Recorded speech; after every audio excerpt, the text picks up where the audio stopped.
Right, I got a discount for you. We're talking Xbox Live. Loads of gaming discounts. All you have to do is go to my description, copy my code from the description, paste my code. Woof, it's gaming time.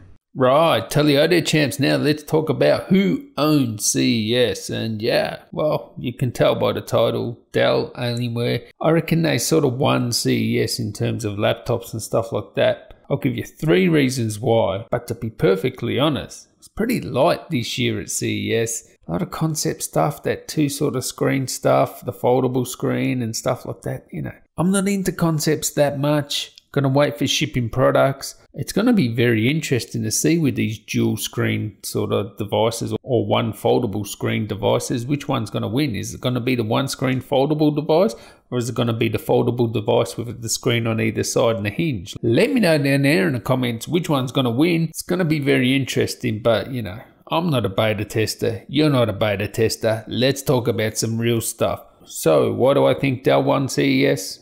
Let's go through my 3 reasons why, and I will save the best to last. The all AMD G3, which that thing has some special things that you need to know about that I thought maybe Intel could introduce once they make their own GPUs. But AMD have beaten them to the punch there. Stay tuned for that. First, let's talk about this Alienware 25 gaming monitor. Now, I reviewed the last 25-inch gaming monitor from Dell, and it's probably one of the best gaming monitors you're going to get if you're into esports and you're a competitive gamer. Okay, now it's not the sort of monitor I would have got because I prefer, you know, something a bit higher resolution, a little bit bigger. I'm not a competitive gamer. I'm not Ninja. And by the way, Ninja uses a 25-inch Alienware gaming monitor, and yeah, alright, sponsored by them, but honestly it's the best gaming monitor I've ever used, and that's what pros use. They use a smallish monitor, 24-25 inch. It is 1080p, and it's usually a TN panel. And the reason why competitive gamers use that sort of thing is the size doesn't matter that much, because if you watch a professional streamer or a professional gamer, they sit like 1 foot away, maybe 2 feet away maximum from the screen. So the size of the screen doesn't matter that much because they're so close, because they want to see everything. They'll use a TN panel because up until now, which this monitor here is a game changer in this regard, I'll get onto that in a sec. But up until now, if you wanted the best input lag, you wanted the best response, and we're talking like 1 millisecond response, and you wanted 240 Hz, you needed a TN panel. That's just how it is. And TN panels, they don't have the best viewing angles and stuff like that. But for gaming, if you're looking at it straight on and you're a competitive gamer, you know, it looks good enough, right?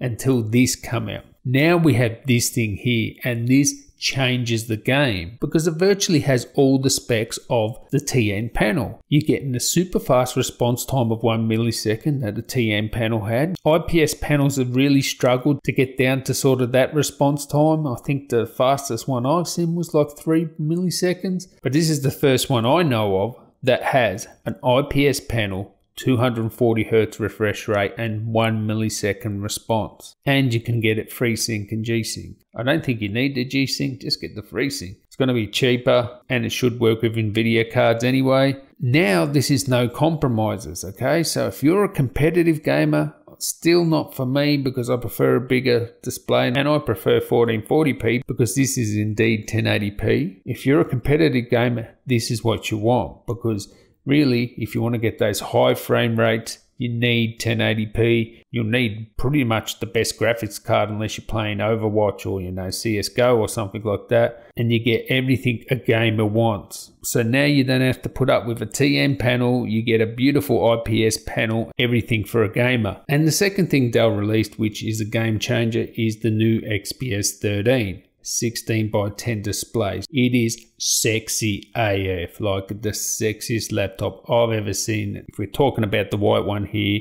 with that glass finish, 16 by 10 ultra thin bezels, man, that thing is amazing. It's everything I want. It's got the Ice Lake CPUs and it should be able to drop in the Tiger Lake CPUs towards the end of the year. So it's even going to get better graphics once the Tiger Lake CPUs come out. But as it stands now, you get Thunderbolt on either side. You have Thunderbolt built in, Wi-Fi 6 built in, you have Ice Lake CPUs, good graphics, and you connect that to an eGPU and it can beat a desktop. It is an amazing product. It's game changing like that. All right, you know, the Surface laptop and say MacBook Pro, they've had sort of like 16 by 10, 2 by 3 displays, or 3 by 2, whatever it is. But the Surface laptop doesn't have Thunderbolt 3, and the MacBook Pro doesn't have touch, and it doesn't have Ice Lake CPUs yet. So I'm wondering, could I use that as my mobile editing machine and just hook it up to an eGPU when I need it? You can even game with it. What an amazing device. But in my opinion, they saved the best to last. Now, if you've ever wondered why gaming laptops cost so much, I can tell you why. It's not because Dell or HP or Lenovo are trying to give you one in the clack no lube. All right.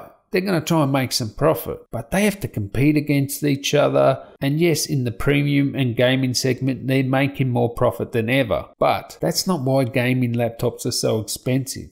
They're expensive because of two reasons, Nvidia and Intel.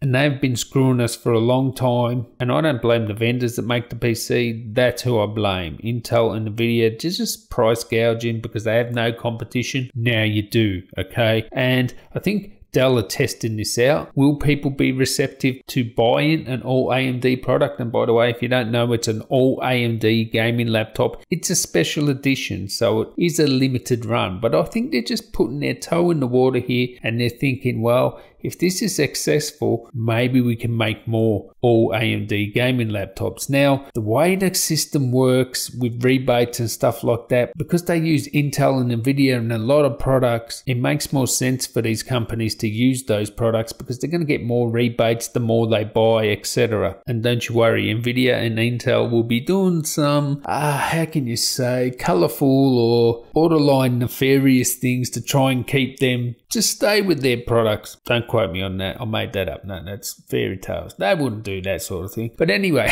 AMD will sell these products cheaper. They'll sell the CPU and GPU cheaper. Will they reduce the price? Probably not. But we have competition here. It's all AMD. And I actually wrote a message to Mailbag to Ryan Shrout when he was at PC Per. He works at Intel now. And I said, can Intel have some sort of special advantages by having an all Intel system? So if you had an Intel CPU, GPU and chipset, could they build something in, like maybe special lanes to the CPU that only work with Intel GPUs or something like that? Well, this is AMD's sort of version of this at the moment. So let Frank tell you. We call that the AAA advantage. And today I'd like to show you one of the latest technologies that we've developed across that AAA advantage. But first, we have to go a little bit back in history. So AMD was one of the first companies to combine high-performance CPUs and high-performance graphics into forming the high-performance APUs that you see in the market today. APUs like the Ryzen 7 4800U. And that's translated into incredible performance, but also incredible efficiency, depending on whatever workload you're running. If you're running a CPU-intensive workload, the CPU portion of that APU accelerates and it delivers the performance that you need. And if you're doing a graphics-intensive workload, the opposite happens.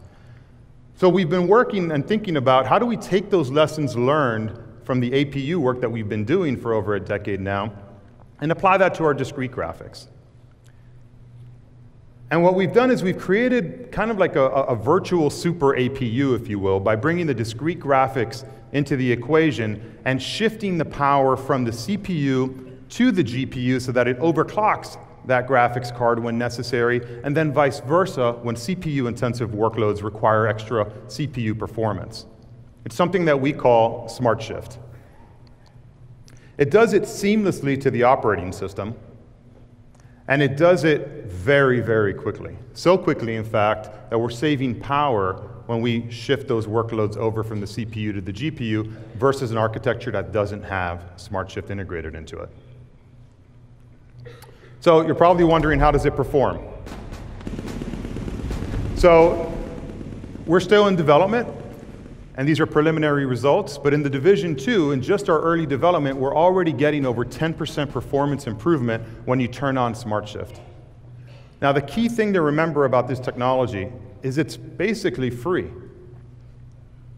You don't have to increase the form factor of the notebook. You don't have to give it more thermal capacity. You don't have to buy a higher bin of the CPU or the GPU to get this 10% performance uplift. You just have to design it in from the get-go. It's turned on, and you get the 10% performance improvement in the same form factor as a notebook that doesn't have it enabled and that isn't going to be getting the performance benefits. For content creators, you're also going to see a big uplift in performance with up to 12% faster performance right now in Cinebench. And again, these are just preliminary early results. It's only going to get better from here. Okay, so there you go. So they got the AAA advantages, and that's the sort of thing I was thinking. You know, when we have, you know, desktops that will have all Intel, everything, can there be some advantages to doing that? And the AMD sort of system here, it sounds more like Gigabyte's AI, where, you know, they're using Azure Cloud and it's, you know, trying to work out where to balance the load, you know, put more to the GPU for this task, it's going to be faster, and, you know, another task, balance the load towards the GPU and, you know, work them together and that sort of stuff. This is what we're talking about. And the good thing is, they said they're working on battery. So this is going to be probably the best gaming laptop on battery. That's what Frankie Boy said. So I cannot wait for this Dell G3 gaming laptop with all AMD. I'm going to have to buy one of those straight away, get it in, test it, and it's going to be amazing. Can't wait to order one. But that's why I think Dell won. I don't think anyone else done anything really, you know. All right, yeah, 12 core. Whatever, using the Ryzen desktop in a laptop, whatever, you know. Razer, nothing. HP, nothing. Lenovo, yeah, all right, the ThinkPads were good. And in terms of laptops and stuff, there wasn't really that much. Anyway, catch you in the next one, guys. Tally ho.